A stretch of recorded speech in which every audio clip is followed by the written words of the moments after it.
chest, bras, dos.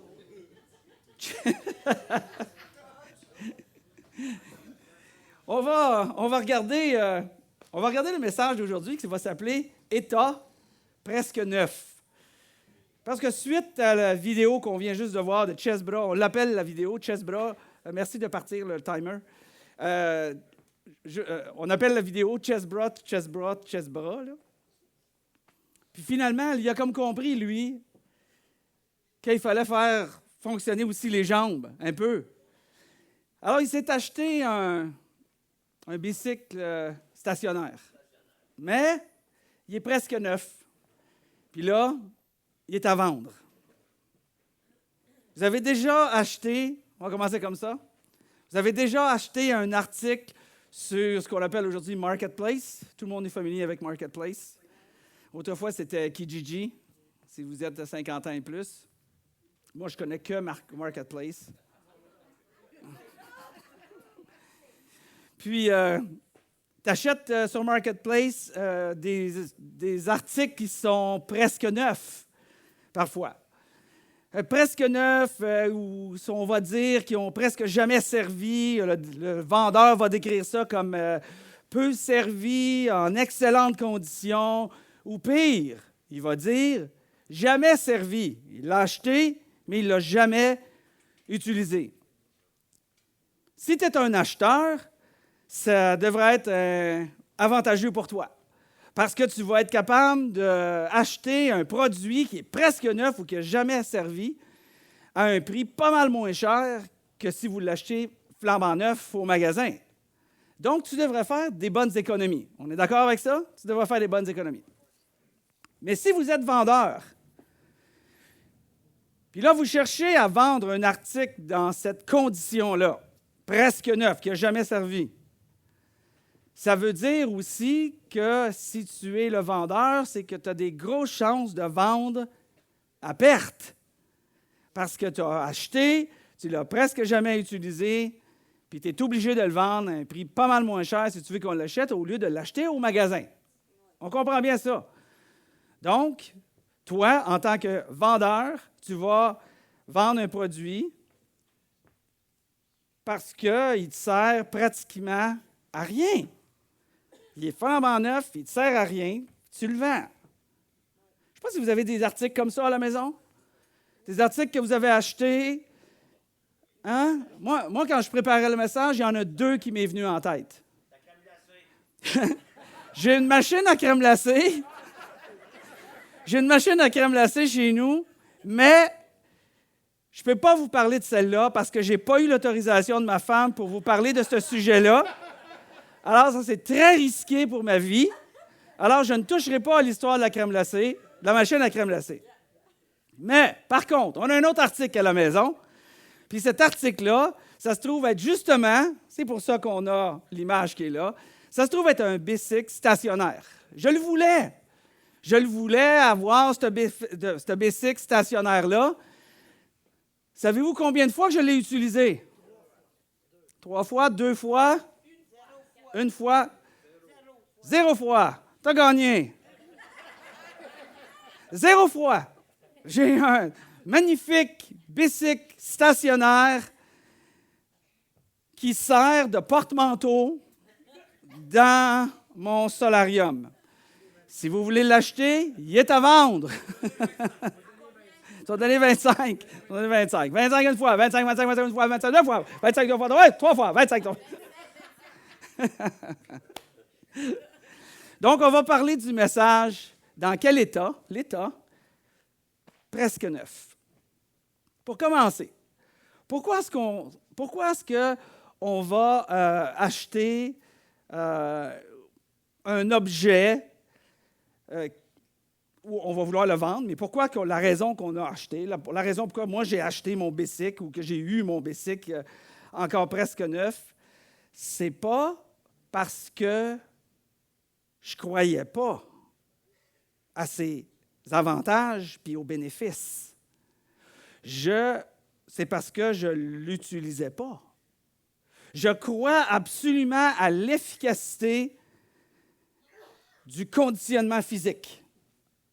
Je crois absolument à l'exercice. Je pense que c'est bon pour la santé. Je crois aussi qu'il y a des effets absolument bénéfiques pour le cardio. Hein? Les sportifs ici, je pense que vous êtes d'accord avec ça. Dans le fond, je crois à la santé physique, je crois à la santé, ça va procurer une santé mentale, que d'être en un bon conditionnement physique. Ça va procurer quelque chose aussi de bon émotionnellement. Je pense qu'il n'y a pas de débat là-dessus, on est tous d'accord avec ce principe-là. Mais la raison pour laquelle que mon bicycle stationnaire est encore presque neuf, ce n'est pas parce que je ne crois pas, c'est parce que je ne l'utilise pas. Je n'agis pas en fonction de ce que je crois. Seulement croire, ça n'a pas grand bienfait dans ma vie au niveau de mon bicycle stationnaire. Ça n'a pas grand bienfait. En d'autres mots, ça ne sert pas à grand-chose. En ce qui concerne la santé, on est presque tous sur le même point de vue. Hein? On est tous des croyants au niveau de le conditionnement physique. Hein? C'est très rare que tu vas rencontrer quelqu'un qui va dire « Ah, le conditionnement physique, c'est absolument pas bon. » On est tous des croyants sur le conditionnement physique. Mais qu'est-ce qui fait la différence dans notre santé? Ça va être d'agir qui va faire la différence. Agir, l'action va faire la différence. En ce qui concerne la foi, l'Église, la vie spirituelle, c'est un peu la même chose.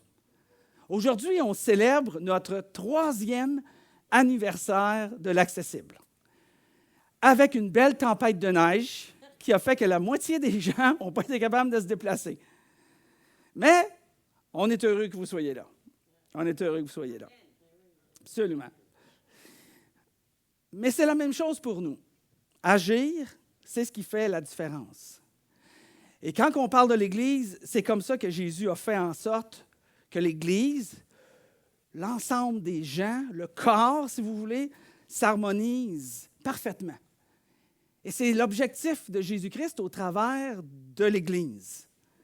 C'est de s'assurer que chaque participant accomplisse sa fonction pour laquelle il a été dessiné ou tricoté, on dirait au Québec. C'est au travers de l'Église, dans l'action, qu'on va arriver à s'épanouir les uns les autres. Que l'ensemble du corps, dans l'action, va être en bonne santé. Puis qu'il va grandir, puis l'Église va grandir, puis elle va être débordante d'accueil, d'amour, de foi, de conviction. Puis ça va même, évidemment, paraître dans notre vie de tous les jours. Pourquoi c'est comme ça? Les chrétiens sont appelés des croyants. Pourquoi? C'est bien simple. Quand on regarde dans le Nouveau Testament, ils appellent les chrétiens des croyants. Pourquoi qu'ils appellent des croyants? Bien, parce que justement, ils croient. Et le fait de croire, c'est ce qui fait la différence dans l'action. J'aimerais qu'on retienne cette idée générale avant d'aller plus loin. L'idée que j'aimerais qu'on retienne, c'est que la foi ne survit pas dans l'isolement. Elle prend feu en communauté. Et ça, c'est hyper important de comprendre cette vérité-là. Pourquoi? Bien parce que le croyant, il croit, oui, aux enseignements de Jésus-Christ dans l'Église. Oui, il croit que Jésus est Dieu sous la forme du Fils de Dieu qui est venu marcher sur la terre. Il croit qu'un jour, Jésus-Christ va revenir une nouvelle fois pour marquer la fin de l'histoire. On ne sait pas quand, mais quand on regarde les guerres, on se dit, j'ai comme l'impression que ça va peut-être arriver plus vite que je pense. Mais si on fait juste croire, et nous ne pardonnons pas, si on fait juste croire à toutes ces vérités-là que je viens de mentionner, mais on n'aime pas, si on croit, mais on ne prie pas pour nos ennemis, si on croit, mais on n'est pas généreux avec ce qu'on a reçu de Dieu.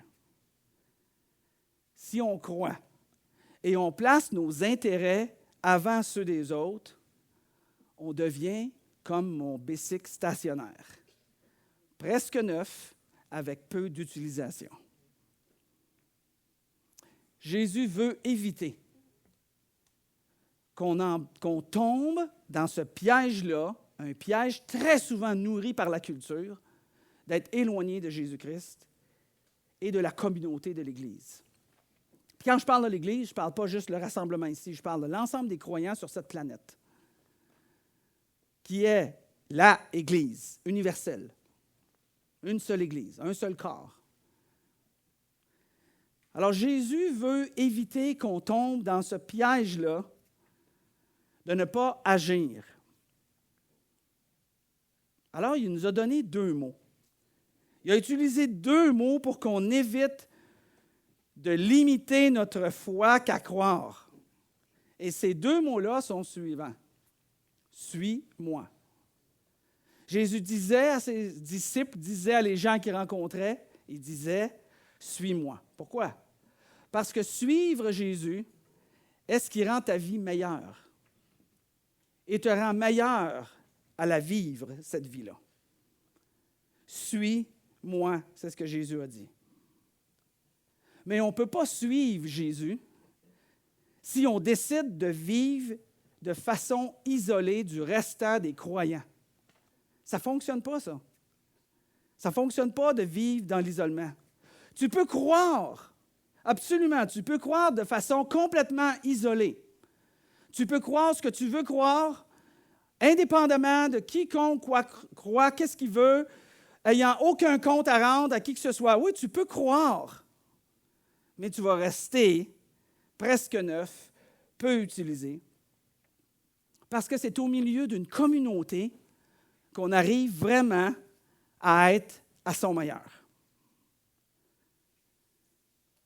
Comme encore mon histoire de mon bicycle stationnaire qui ne me sert à rien.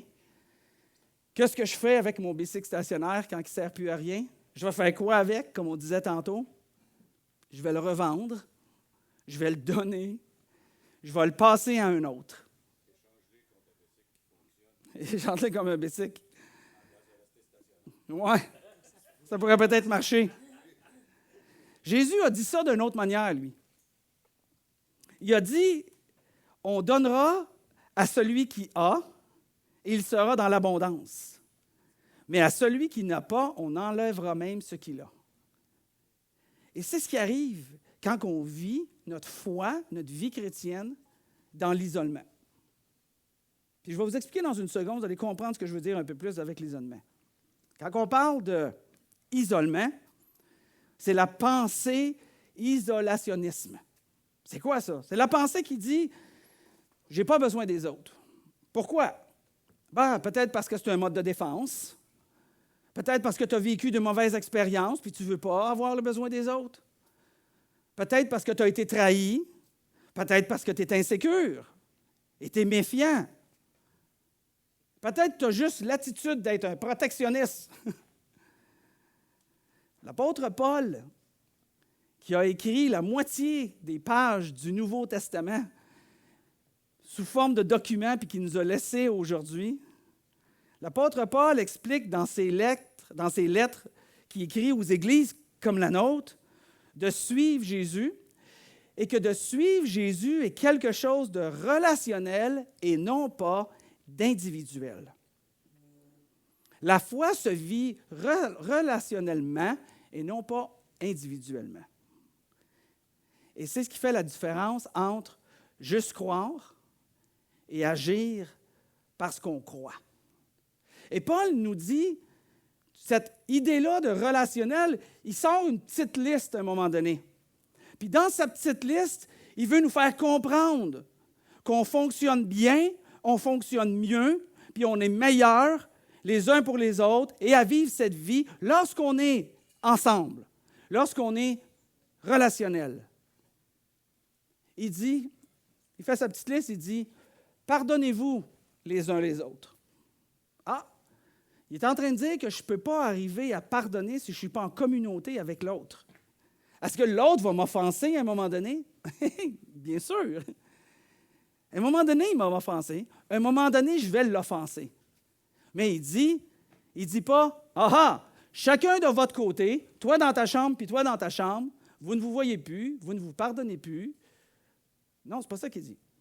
Il dit, « Pardonnez-vous les uns les autres. » Il continue en disant, « Acceptez-vous les uns les autres. Prenez soin les uns les autres. Encouragez-vous les uns les autres. Soumettez-vous les uns aux autres. Portez les fardeaux les uns des autres.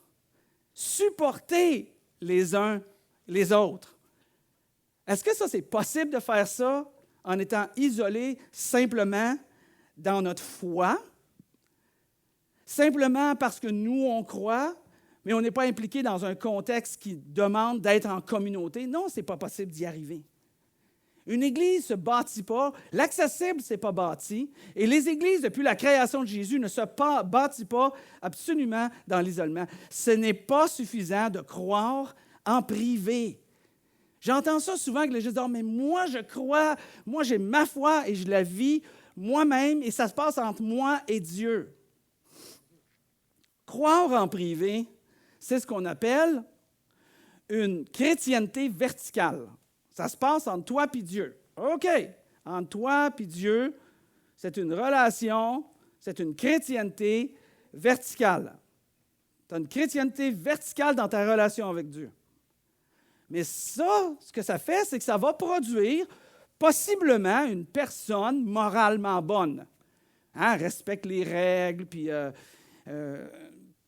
est droite, puis elle est juste, puis elle est honnête. Puis ça se peut, définitivement, ça se peut qu'une personne dans cette relation-là, mais ça va produire aussi, si vous êtes chrétien, je vais y aller avec ça, si vous êtes chrétien, ça va produire aussi un chrétien qui est centré sur lui.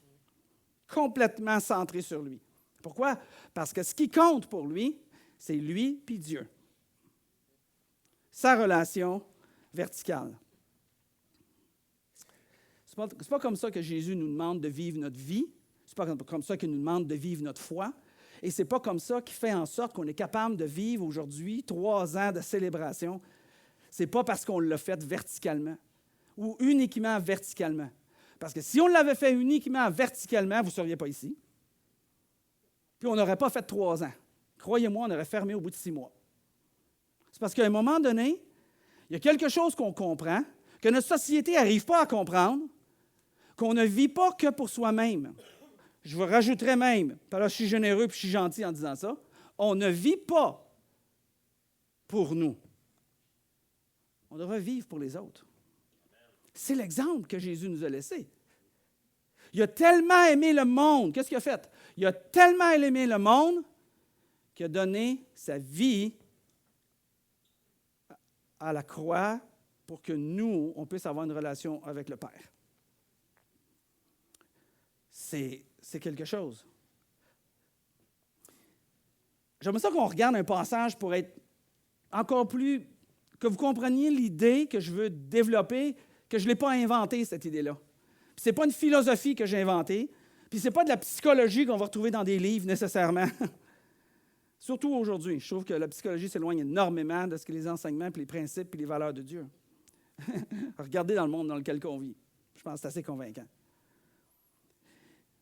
Il y a un auteur qui a écrit le livre, ou la lettre, si vous voulez, aux Hébreux.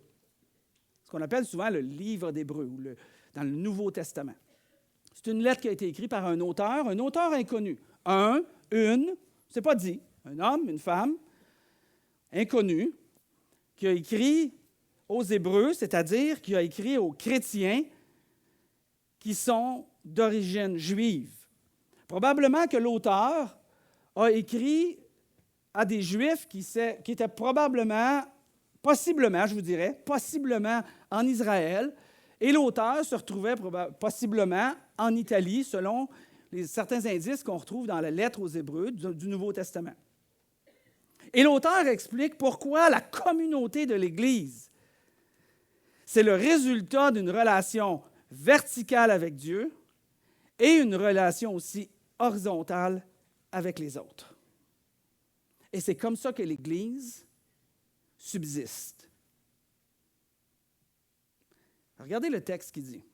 On va regarder le texte qui dit. Il dit, ainsi donc, Paul parle à des croyants, comme je viens de dire, des chrétiens, des gens qui suivent Jésus. Il leur dit, c'était des Juifs, comme je viens de mentionner, parce que ça va donner du sens au texte qui est écrit là. Ainsi donc, frères et sœurs, une terminologie assez normale entre des gens qui ont le même Père, Dieu, l'Éternel, alors il les nomme frères et sœurs. Frères et sœurs, nous avons une pleine liberté pour entrer dans le lieu très saint, je vous explique dans une minute, grâce au sang du sacrifice de Jésus. L'auteur est en train de dire ici qu'on a un accès à Dieu le Père. On a un accès à Dieu le Père, on a cette pleine liberté de se rendre directement, sans intermédiaire, à Dieu, sans intermédiaire humaine, je vous dirais, d'aller à Dieu. C'est pour ça qu'il dit d'entrer dans le lieu très saint,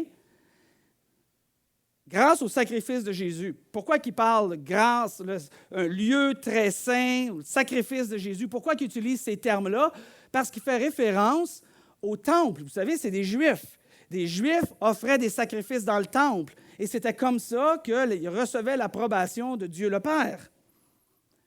Mais là, l'auteur est en train de dire que depuis que Jésus est venu, écoutez bien ça, là, pour bien comprendre dans lequel monde qu'on vit au Québec, là, que souvent les gens passent complètement à côté puis ils ne comprennent pas pourquoi on parle de Jésus avec tant de puissance puis tant d'influence et d'efficacité. L'auteur est en train de dire que Jésus est venu pour remplacer complètement, c'est ça qu'il est en train de dire, un système d'approche qui a un rapport avec le temple, que je viens de vous expliquer. Qui, avec le temple, il y avait besoin de sacrifices d'animaux, il y avait de l'aspersion du sang qui était placé sur un autel, et il y avait des prêtres qui étaient des médiateurs pour se rendre à Dieu. Fait qu'eux intercédaient, mais il dit, on n'a plus besoin de ça. Il dit, maintenant, on a un accès direct à Dieu, puis on n'a pas d'autre prêtre que Jésus-Christ, qui est le seul, et je cite des mots aussi qu'on retrouve dans le livre de Timothée, qui est le seul médiateur entre Dieu et les hommes. Qu'est-ce qu'il est en train de dire ici? Il est en train d'aller dans la même direction de ce que je vous parle. Il est en train de démontrer qu'il y a une relation entre nous et Dieu grâce à Jésus-Christ, c'est la relation verticale. On a besoin absolument, pour débuter notre relation avec Dieu, qu'elle commence de façon verticale, c'est-à-dire qu'elle commence avec la reconnaissance dans notre cœur que Jésus-Christ était Dieu, sous la forme du Fils. Il a été incarné dans Marie, il a grandi, il a donné sa vie sur la croix pour nos fautes et nos erreurs et nos péchés. Ça, c'est un terme biblique qu'on retrouve. Il est mort. Le troisième jour, il a été ressuscité, il est revenu à la vie. Puis après, il a été élevé à la droite de son Père. Puis aujourd'hui, il est à la droite de son Père. Ceux et celles sur cette planète qui croient à cette vérité fondamentale que je viens d'expliquer là, et qui l'avoue de sa bouche à Dieu. Hein? C'est ça que le livre de Romains nous explique. Vous irez voir, Romains 10, verset 10, il parle de ça. Celui qui l'avoue de sa bouche à Dieu, cette vérité-là que je viens de vous expliquer par rapport à Jésus, il dit, je vous promets la vie éternelle. Si ça vient de ton cœur, que tu crois vraiment que sans Jésus-Christ, il n'y a pas de vie éternelle, avec Jésus-Christ, il est le médiateur, il te donne la vie éternelle. Parce que tes fautes, tes erreurs, tes péchés, appelle ça comme tu veux, t'empêchent de vivre dans l'éternité de la présence de Dieu. Mais Dieu avait préparé le chemin puis le terrain d'avance. Il avait envoyé son Fils, puis il a dit, lui, il va mourir pour toi, pour tes fautes. Tout ce que tu as besoin de faire, c'est croire en lui. C'est comme si je vous disais, tu as fait une faute, tu as fait une gaffe, tu t'en vas en prison, mais moi, je décide d'y aller à ta place, donc tu n'es pas puni pour ton erreur, puis c'est moi qui le prends à ta place. Est-ce que tu filerais reconnaissant? Est-ce que tu réaliserais peut-être plus? Qu'est-ce qui se passe? Mais c'est ça qu'il faut qu'il se passe dans la vie de chaque être humain. C'est ça ce qu'on appelle la bonne nouvelle de l'Évangile. Cette relation-là qui s'établit de façon verticale. Elle est nécessaire, mais elle ne finit pas là. Elle n'est pas complète au sens d'une vie chrétienne si elle arrête à être verticale. Paul continue en disant, mais ce n'est pas tout qu'il dit. Au verset 24, un peu plus loin, il dit, « Et veillons les uns sur les autres pour nous encourager mutuellement les uns les autres à l'amour et à la pratique du bien. » Une fois que cette relation-là avec Dieu est établie, est solide, est fondée, Dieu, dans sa grâce, nous dit, « Je ne te laisserai pas vivre tout seul, je ne te laisserai pas comme un orphelin, je vais te donner mon esprit, qu'on appelle le Saint-Esprit, puis il va vivre en toi. » Mais quand il va vivre en toi, il va produire en toi un fruit qui va être goûté par tout le monde qui est autour de toi. Parce que tu vas avoir ce désir-là, parce que ce désir-là ne vient pas de ta nature humaine, mais il vient de l'esprit qui t'habite. Tu vas avoir ce désir-là d'être en communauté. Tu vas avoir ce désir-là de produire, parce que l'esprit qui t'habite va te ramener ça tout le temps. Agis, agis, agis. Fais pas juste croire. Agis, agis. Fais pas juste croire. Et il va te le ramener, puis il va te donner plein d'opportunités pour arriver justement à vivre chrétiennement les uns avec les autres. Mais il dit, pour arriver à faire ça, il connaît la nature humaine. Alors, l'auteur nous dit, veillez les uns sur les autres. Veillez dans vos relations, si vous êtes chrétien, veillez dans vos relations entre chrétiens. Faites partie, en d'autres mots, il dit, faites partie de la vie des autres chrétiens. Au point que si tu vois ton frère, ta sœur, on va reprendre les mêmes mots que pas Paul, mais l'auteur disait. Si ton frère, ta sœur, donc le croyant, l'autre chrétien, agit mal en quelque part, que tu sois capable d'intervenir dans sa vie pour l'aider à ne pas continuer sur un chemin qui va l'amener à la dérive complètement. Veillez de cette manière-là. Si tu vois quelqu'un qui s'éloigne, qui s'égare, qu'on puisse avoir accès l'un à l'autre, qu'on ait une proximité qui fait qu'on a accès l'un à l'autre. Quand vous êtes parents, il y a sûrement plein de parents ici, la relation que tu as avec tes enfants, si tu veux avoir une bonne influence, est-ce qu'il faut qu'elle soit proche ou loin? Il faut qu'elle soit proche. Je suis proche de mes enfants. Parce que mon autre, il est là. Je suis proche de mes enfants. Mais je ne suis pas juste proche parce que je crois que je suis proche. Je suis proche de mes enfants parce qu'on a bâti cette vie-là à laquelle que j'ai accès à eux quand le chemin finit à venir un peu glissant. Ils m'ont donné accès parce que j'ai investi toute ma vie. Ils ont accès à moi pour me dire, « Dad », il m'appelle Dad, « puis là, telle chose, telle chose, telle chose. » Une église, des croyants, ce n'est pas juste ceux qui croient puis qui ne font rien comme un bicycle qui ne bouge plus ou un bicycle stationnaire qui est neuf, presque neuf. Mais il faut être usé. Usé par l'utilisation de notre personne à pardonner, à aimer, à prier pour nos ennemis, à recommencer, à ne pas chercher ses intérêts, à mettre les autres en avant, à s'humilier, à recommencer, à encourager, à supporter. On devient à un moment donné usé. Puis ceux qui sont chrétiens de longue date, ça fait 40 ans que je suis chrétien, je suis usé, moi. Puis il y a des fois que je me sens comme vraiment usé. Mais cette usure-là fait en sorte que Dieu se sert de nous pour bâtir les uns les autres, pour nous encourager à l'amour et à la pratique du bien. Ça ne se vit pas tout seul. qui renouvelle nos forces à chaque jour. Le verset suivant, Paul dit, ça c'est le verset 24. Le verset 25, il dit, pour appuyer encore plus fort cette idée, il dit, ne délaissons pas nos réunions. Là, avant de continuer à lire, là, tout de suite, je vais mettre un break là-dessus. Ne délaissons pas nos réunions. Si vous êtes moindrement un chrétien de longue date, vous avez probablement appris ou pensé, comme j'ai appris quand j'étais jeune, que ça voulait dire « abandonne pas le temps d'aller à l'Église. Ne néglige pas d'aller à l'Église le dimanche matin. » Selon le contexte qu'on vient juste de lire, que je viens d'expliquer, c'est vraiment pas ça qui est en train de parler. Il n'y en a rien. On va le dire comme il faut. On va le dire comme ça. Il n'y en a rien à foutre si on est là le dimanche matin ou pas. C'est pas le dimanche matin. Connaissez-vous des chrétiens qui viennent au dimanche matin, puis qui viennent à l'assemblée, puis ils repartent, puis il n'y a rien de changé puis de transformé dans leur vie, puis ils reviennent dimanche prochain? Puis il y en a des chrétiens qui vont vivre ça pendant 20 ans, 30 ans, mais ils sont toujours, 20 ans, 30 ans plus tard, toujours aussi neufs. Toujours aussi neufs. Ce que l'auteur il dit quand il dit « ne délaissons pas nos réunions », ce qui veut dire, j'aimerais ça vous le dire comment je le comprends.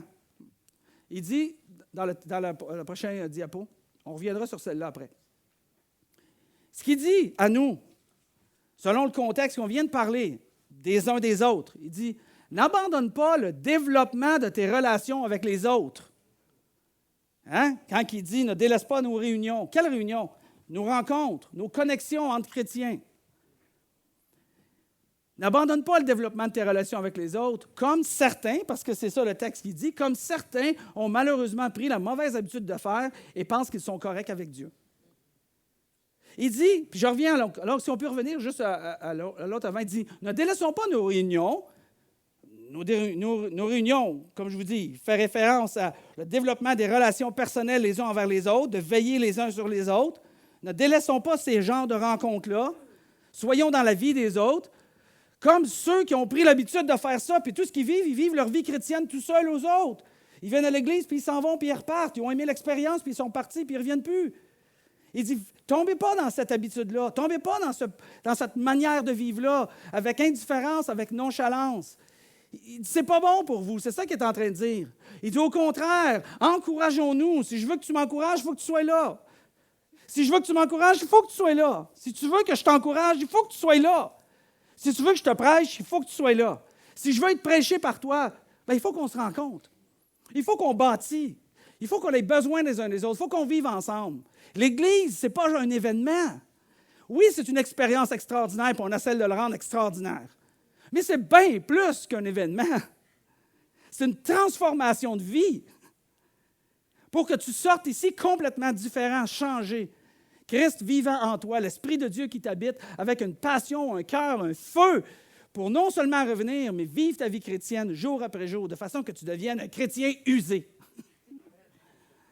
Encourageons-nous donc mutuellement. Et cela d'autant plus que vous voyez le jour se rapprocher, car la guerre en Iran n'arrête pas et on ne sait pas où est-ce que ça va finir.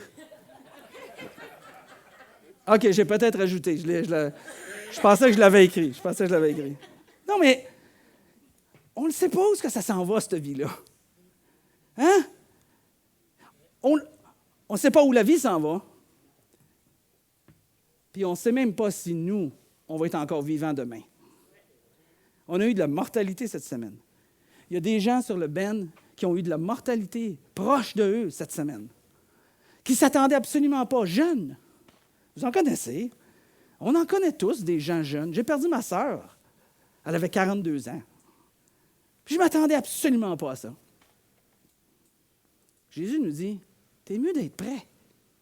Puis être prêt, ce n'est pas faire des bonnes actions. C'est pas ça, être prêt. Être prêt, c'est avoir premièrement une relation verticale avec Dieu, c'est-à-dire tu crois à Jésus-Christ, tu le dis à Dieu, puis tu demandes qu'il t'invite, puis qu'il te pardonne tes fautes et tes péchés, pour que Jésus te lave, puis tu commences à avoir cette relation-là. Puis quand tu commences à avoir cette relation-là, bien après ça, tu commences à en avoir une horizontale pour aider les autres qui n'ont pas compris encore. C'est ça qu'il nous demande de faire. Ça, c'est un chrétien. Ça, c'est une vie chrétienne. Alors, je termine avec cette pensée. Si tu t'isoles du corps de Christ, le corps de Christ, c'est l'Église. C'est défini comme étant l'Église. C'est ici le corps de Christ. Donc, c'est Jésus. Si tu veux voir Jésus, regarde à l'Église. Tu vas voir Jésus. Si tu t'isoles du corps de Christ, tu vas te sentir éventuellement isolé du Père. Si tu t'isoles de l'Église, tu vas t'isoler du Père. Tu vas te sentir isolé du Père. Et de ses promesses qu'il a pour toi. Jésus a dit ça un peu autrement. Il a dit, les apôtres ont dit à Jésus, quand ils étaient réunis après 3 ans, Jésus allait se faire crucifier. Non, un petit peu avant. Jésus expliquait quelque chose, puis les apôtres ne comprenaient rien de ce qu'il expliquait. Qu'est-ce qu'il dit? De quoi qu'il parle? Dans quel monde qu'il vit? Fait que les apôtres ont dit à Jésus, « Jésus, OK, toi, tu n'es pas toujours très, très, très clair là, dans ce que tu dis, là, tu sais. Mais c'est pas grave. On te suit. On te fait confiance. Mais montre-nous le Père. Montre-nous le Père. Ça va être assez. Si on peut le voir, si je peux voir Dieu, ça va être assez. » Jésus a répondu, « Celui qui voit le Fils voit le Père. » C'est une personne en 3, Père, Fils, Saint-Esprit. Si tu vois le Fils, tu vois le Père. Oh, mais comment je fais pour voir le Fils? Je viens juste de le dire. Où est le Fils? L'Église est le corps de Christ. Si tu vois, en tant que chrétien, si tu vois Jésus au travers de l'Église, dans l'action de l'Église, si tu vois Jésus, tu vas voir le Père. Tu vas vivre le Père. Tu vas expérimenter ce qu'il veut pour toi. Tu vas comprendre son plan. Tu vas voir la destinée qu'il y a pour toi. Tu vas avoir une espérance que tu n'avais pas autrefois. Jésus a dit, si tu vois le Père, tu vois le Fils. Pourquoi? Parce que la foi en Dieu devient vivante en communauté. La foi en Dieu devient vivante en communauté. Alors, je vous invite cette semaine, j'aime ça vous donner des devoirs. J'aime ça nous donner des devoirs. Ça me donne un défi de ne pas laisser ma vie sans veiller les uns sur les autres. Je vais veiller sur vous cette semaine. Comment? Je vais vous poser la question, est-ce qu'il y a quelqu'un dans votre vie, dans l'Église, si vous êtes chrétien, est-ce qu'il y a quelqu'un qui a accès à vous dans l'Église, qui est capable d'avoir une conversation avec vous, une conversation agréable, une conversation confortable, naturelle, puis qui peut te faire réfléchir sur des choses que tu dis ou fais qui peut-être te fait du mal à d'autres? Est-ce que vous avez donné, en tant que chrétien, accès à d'autres personnes à veiller sur vous, comme un père veille sur ses enfants? Mais si vous n'avez pas ça, commencez à développer ça. Commencez à avoir quelqu'un dans votre vie que vous permettez, qui va vous dire, si tu continues comme ça, moi j'ai l'impression que tu vas vraiment t'éloigner de ta famille, puis d'être capable de le recevoir. C'est votre devoir. C'est votre job cette semaine, puis j'espère que vous allez prendre ça au sérieux. Si vous voulez, on va prier pour compléter le message. Père éternel, merci Seigneur pour ta parole. Merci de nous faire entendre ces vérités profondes, fondamentales, humainement. Il ne peut pas y avoir plus psychologie que ça. Aide-nous, Seigneur Dieu. Il y a des gens peut-être qui sont ici, qui n'ont pas encore découvert la foi. Ils ne comprennent peut-être pas tout ce que tu as dit là. Mais on te demanderait de toucher leur vie, toucher leur cœur, qu'ils invitent Jésus dans leur cœur. Qu'ils invitent Jésus comme étant le Seigneur, mais aussi le Sauveur de leurs fautes, de leurs péchés. Ceux et celles qui vont élever leur cœur, leurs paroles, leurs mots devant toi, je te demanderai de leur donner le salut, Seigneur Dieu. Et qu'après, qu'ils aient le désir de continuer à suivre Jésus-Christ de façon horizontale, de façon à aider, aimer, supporter, pardonner, comprendre encourager.